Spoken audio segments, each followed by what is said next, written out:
Give me more of this.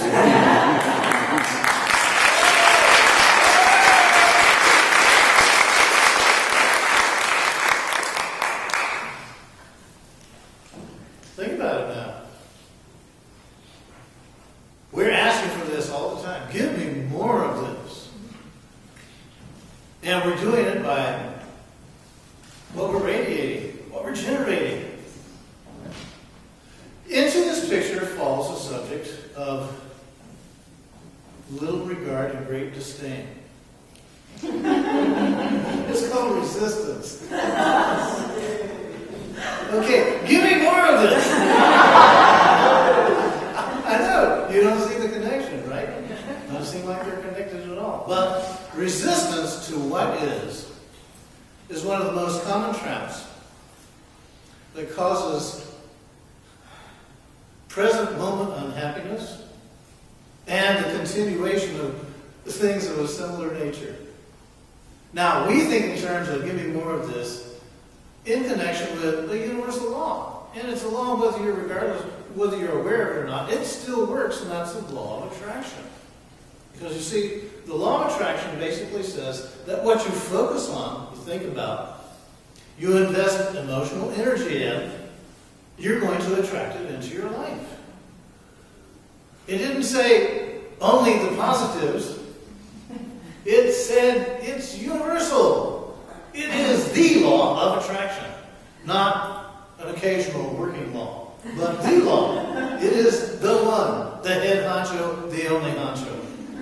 Okay, so when you start looking at it that way, then you begin to say, I want, and start thinking of what you want. I want, start feeling what you want. And the law automatically is working for you, right then and there. It doesn't hesitate. It doesn't have to be dialed up. You don't have to wait until your computer's on and warmed up. None of that stuff. It is up and running instantly. Instantly it's up and running. But resistance often isn't recognized as functioning harmoniously with the law of attraction.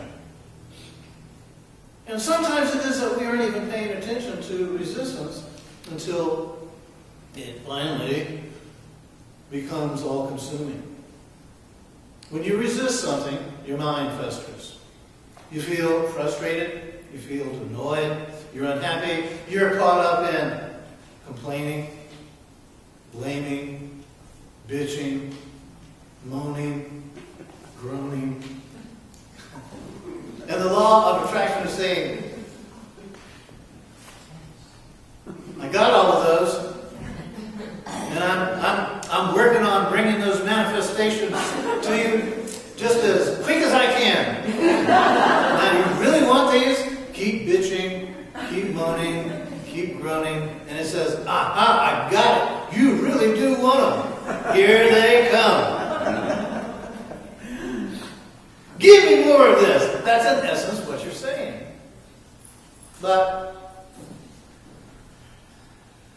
it's not to say that noticing something you don't like isn't allowed. It is. Notice what you don't like, because it presents a contrast that you can then look and say, all right, I don't want this, what do I want?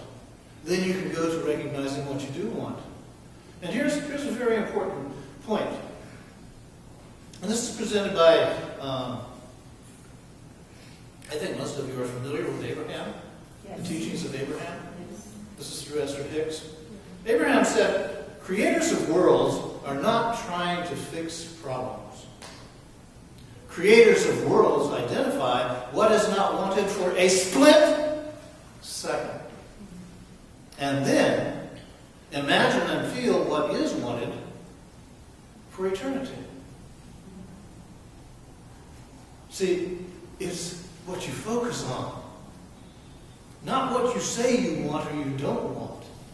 It's what you focus on that determines what is the world you're creating. Because, please do realize you are a creator. You're creating your world right now. If you like what you're creating, congratulate yourself and say out loud, "Give me more of this!" And yourself will. Yes, there you go. Yes, true. See, when you get to that place of getting excited about what you're doing so far as creating, then you're going to have your excitement be an energy that the law of attraction recognizes as a powerful energy. And it's going to reward you with the power of that energy that you are rewarding yourself with.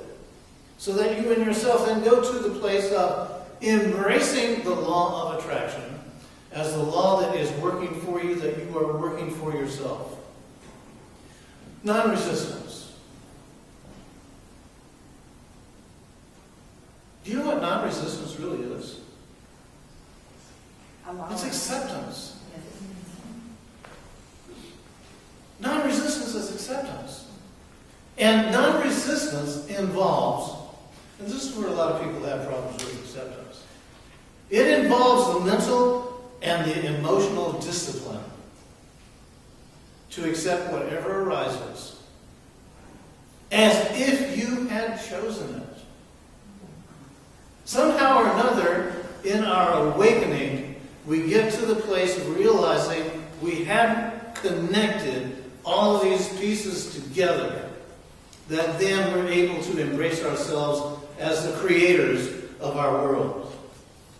But when we get to a place of bringing forth the mental discipline, the emotional discipline, to accept whatever arises, that means in the moment.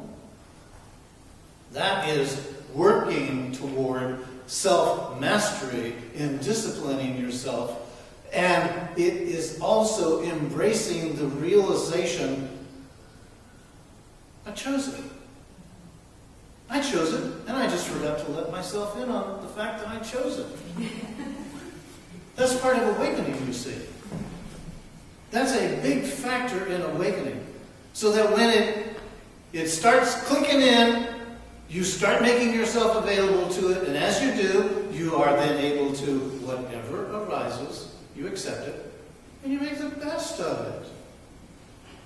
Instead of resisting it, instead of finding fault with it, instead of saying, this isn't right, this shouldn't be happening, you say, okay, I accept it. This is what is. I'll make the best of this without holding resentment.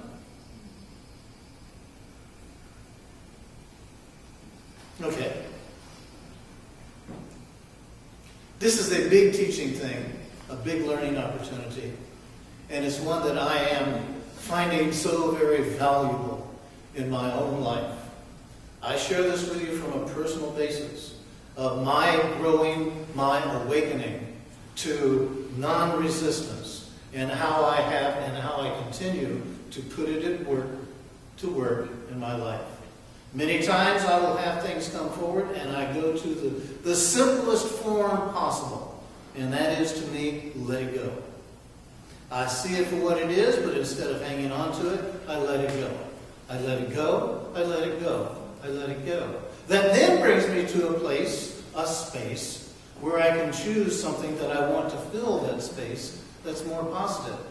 But I need to get the other aired out, so to speak, instead of being so condensedly interfering with my awareness. Because wherever your energy flows, your reality goes. So if you can get your energy to flow in an easy way, to where you're not so uptight, tense, and resisting, then you're going to find that that is where your reality shows up for you. So this really all comes down to recognizing we have power. And one of our greatest powers is in taking responsibility for everything that we experience. Oh gosh, is that all?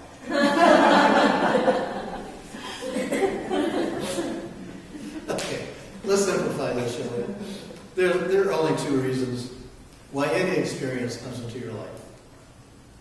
One, you have either directly or indirectly created and attracted the experience via the law of attraction. Okay, you want to go over that one again? Very simple. You have directly or indirectly created and attracted the experience to you via the law of attraction.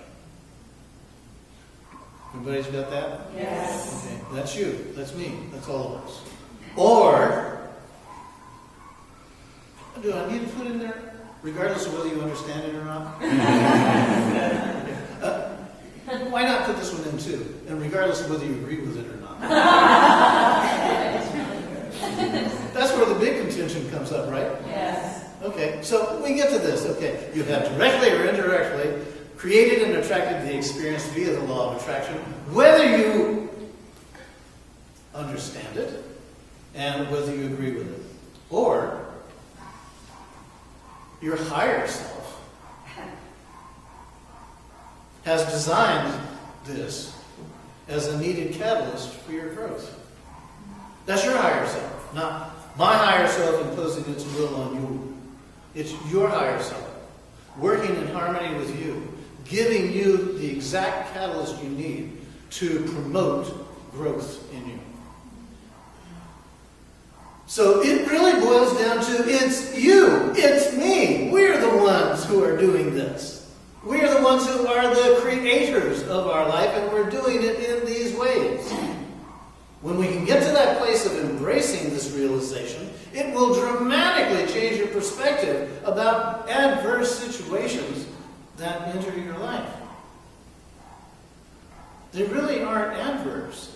They are actually blessings in disguise. Because you see, we are in favor of ourselves. We really do love ourselves. We are loving beings who have forgotten how we love in the variety of ways that we express it. We bless ourselves in loving ways by giving ourselves opportunities to grow. I know sometimes I look at you and I cannot imagine that you really are me, loving me, and blessing me with your stuff. Did I say that adequately? Taking all of this thing of personal responsibility away. So you get it, right? Yeah. So this is part of our awakening. That we get to this place so that we then can fully embrace them as our own creations. Then we empower ourselves to either uncreate them, discreate them, and then move to a place of recreating what we want, because we are learning to use our knowledge of the mechanics of creation and our mental and emotional self-mastery. So, give me more of this. Give me more of this. I am saying yes, life.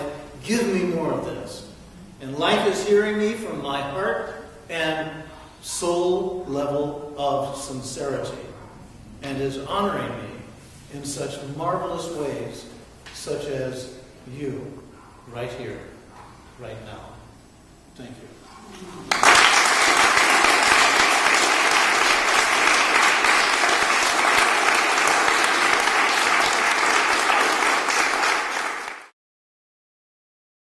For more information about the Metaphysical Church of Enlightenment or the Rodin Foundation, please go to our website at www.rodin.org.